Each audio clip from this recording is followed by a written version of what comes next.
Hello everybody, I am Ben from Team Panic, and today we're going to be looking at how 99 red balloons, my plastic vertical spinner, went at ARC's July meet. So before we get into this, there's a couple of quick things that I did to the robot before the event. First of all, I printed a single tooth weapon. I threw this together in Fusion 360 in next to no time. It is a bad design, I will point that out immediately. The actual support for the tooth is really thin.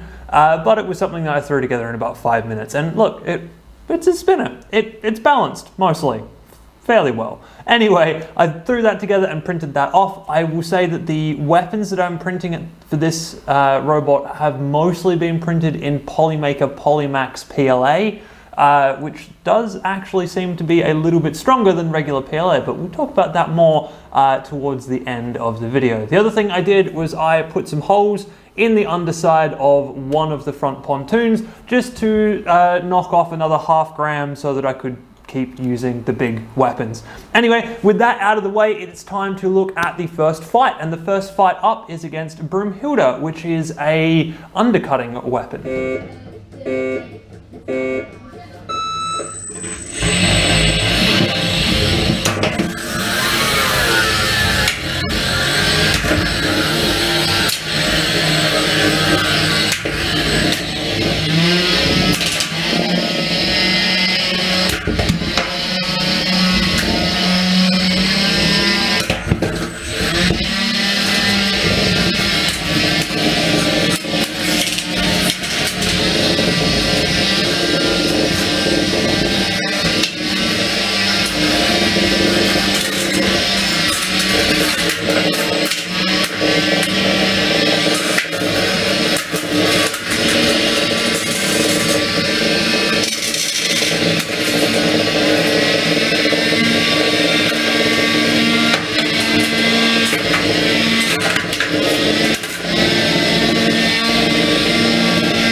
So that one was a draw. The weapon works really, really well. The self-riding stick built into the weapon mount works really, really well. I just did that thing that I always do, which is when I get brand new wheels, I forget to glue them until I put them into a fight.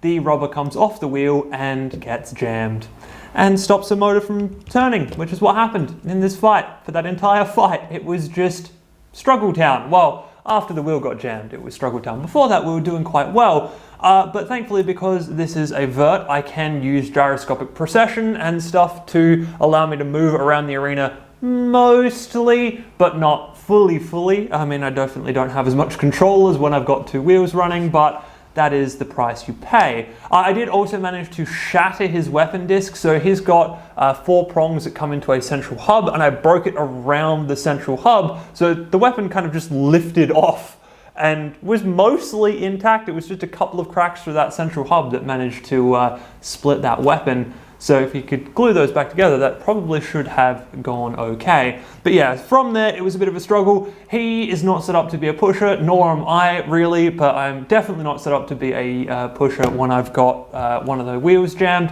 So I was having trouble getting the weapon into him, especially with that front armor panel being the way it was. If I hit him from the underside, he got flipped over, and if I hit him from the top while he was upside down, there was a lot of scoop there, so the impact was lessened quite considerably, and maybe he'd get flipped back over, maybe not. A lot of the time, maybe not. So yeah, it ended up being a draw and a very interesting first fight out of the gate.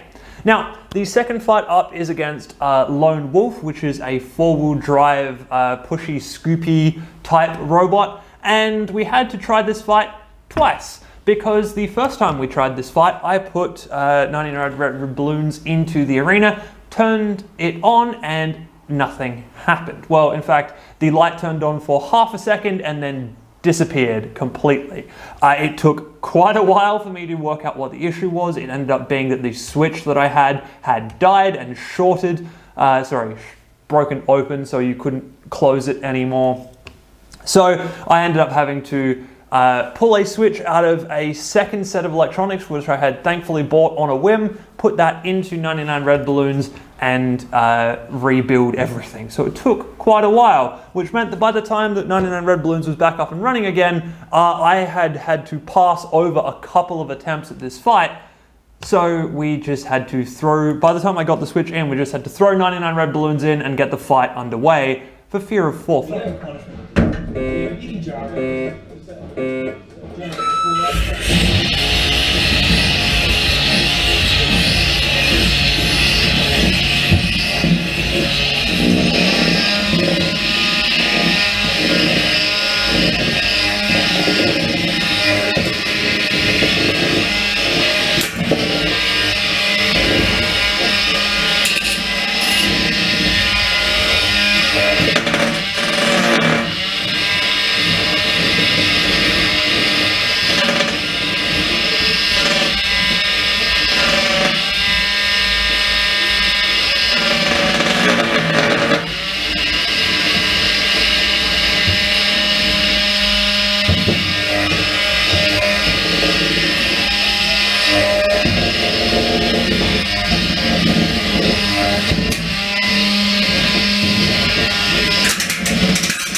So yeah, we didn't have one wheel for the entire fight there, and that is because whatever happened when the switch died, there was obviously a spike of electricity go through or something, and it actually fried one of the channels on the receiver. So I spent a long time trying to work out why that one specific motor had died, because that's what I thought it was, only to find out it wasn't actually that motor, and the root cause was the one channel on the receiver. So I then had to wire some extra stuff into the other receiver from the other set of wiring that I had, which again, I've just pulled a switch out of to get the 99 red balloons working. So I had to put the switch back, I had to add some extra wires and an ESC and stuff so that I could run a weapon on it, because it wasn't a weaponized set, it was for a just two-wheel drive pusher.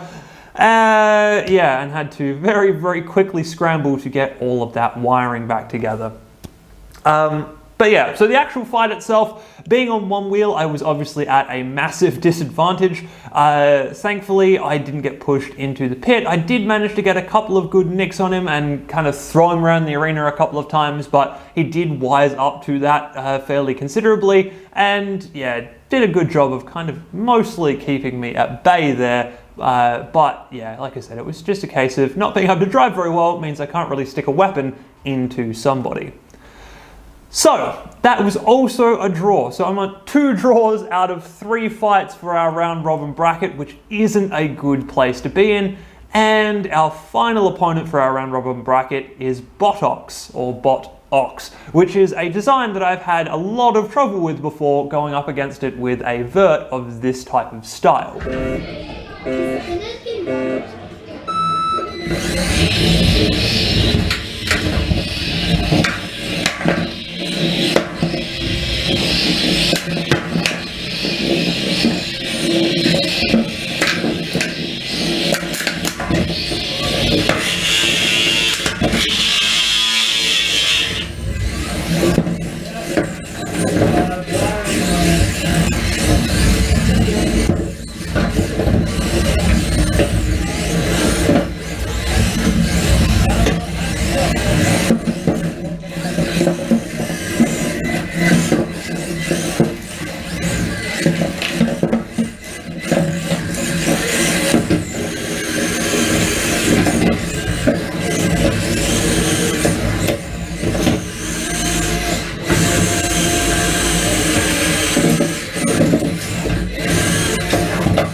was another draw.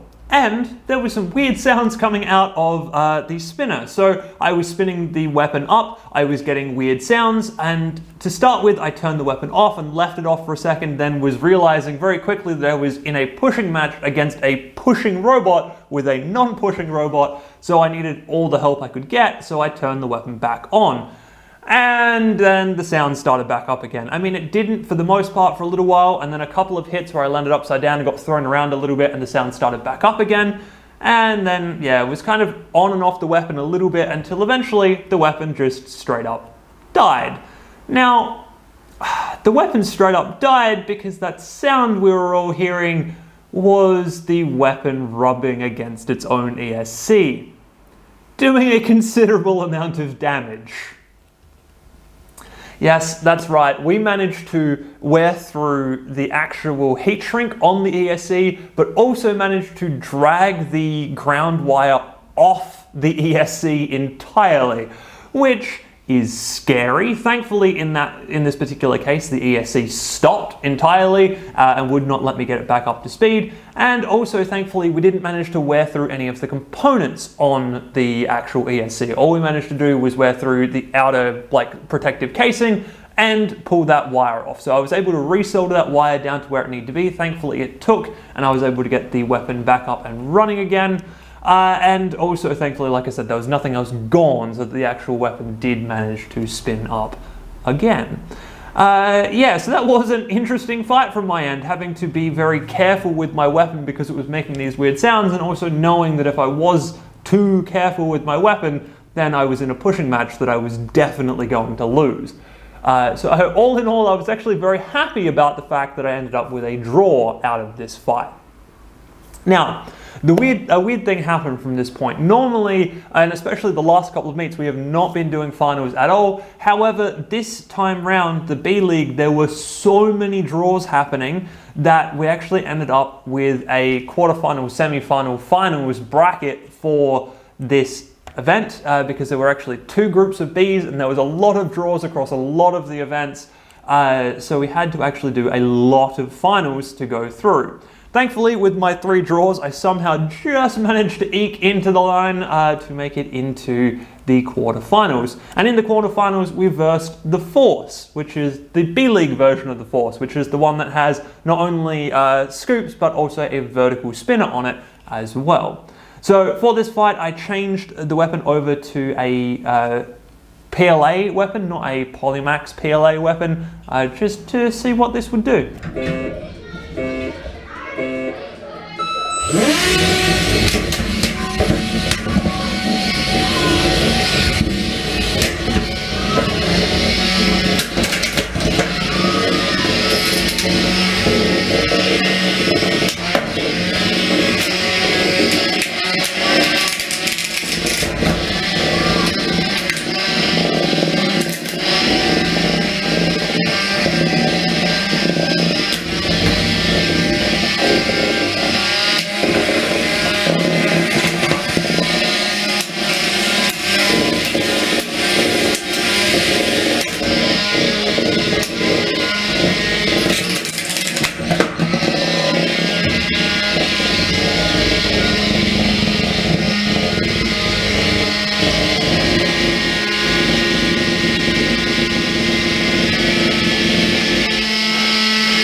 Hey, there we go. That is more like what I was wanting out of this system. So the Force, because it has a lot going on with a four-wheel drive system and the forks and the weapon all at the same time, there is a lot of weight in all of that stuff, which means that its armor is fairly low and thin, which meant that hitting it with a plastic weapon shattered it in lots and lots of different places. Yeah, so there was a lot of damage that 99 Red Balloons pulled out in that fight, which is exciting, especially after the first 3 fights where just nothing seemed to be going my way at all. Yeah, that was good to see. Nice bit of destruction there, and it means that we ended up, yeah, going on through into the semi-finals, where we're facing Dozer, which is a tracked robot with a scoop.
And here is why I was saying at the start that the Polymax PLA is better than regular, normal, boring, generic PLA, because in this fight I left on the PLA weapon that we ran against the Force, and it got destroyed. Not even like a minute into the fight, probably even less than 30 seconds into that fight, I had lost the weapon tooth. It shattered right where I thought it was going to shatter based on the actual weapon design. Again, it wasn't a good design. It was literally just something that I managed to balance in about 5 minutes in Fusion. Balancing weapons takes time if you want to do it well, which I probably did want to do it a bit better than that, but I didn't have the time to.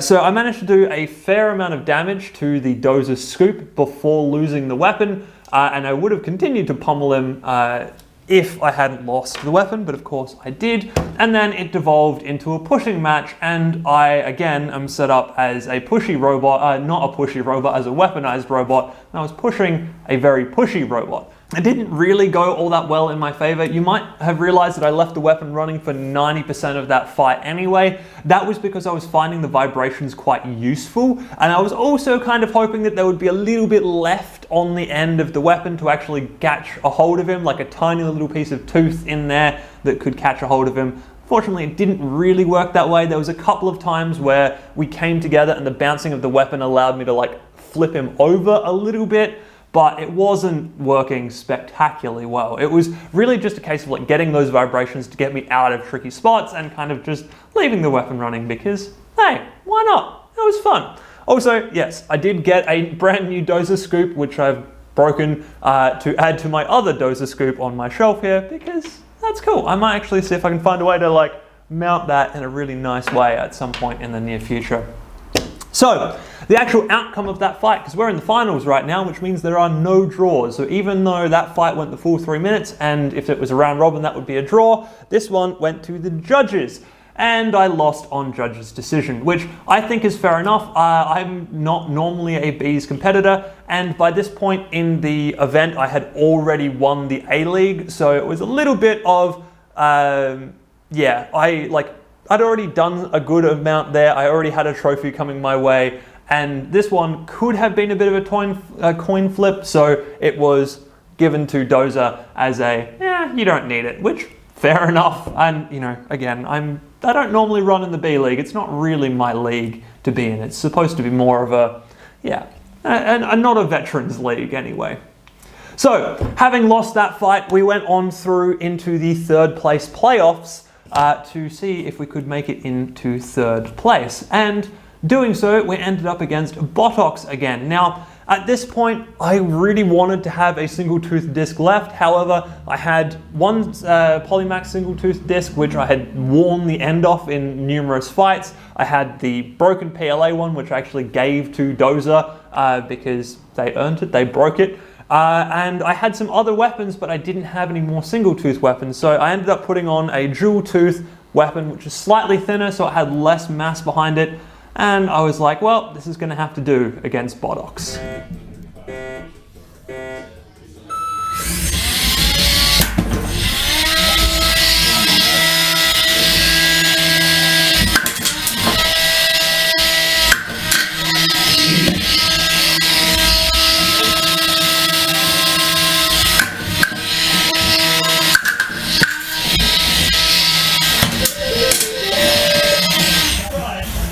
Well, that was short, sharp, and shiny. One nice hit, and he goes on his roof. I then did try, of course, to actually self-right him by slamming into the sides. I was trying to get to his front so I could flip him back over, but I didn't manage to get there before he got counted out. It was quite late in the day, so the counts were coming probably a little bit sooner than they should have, but that is what it is. So, of course, we got third with our nice 99 red balloons here for this meet.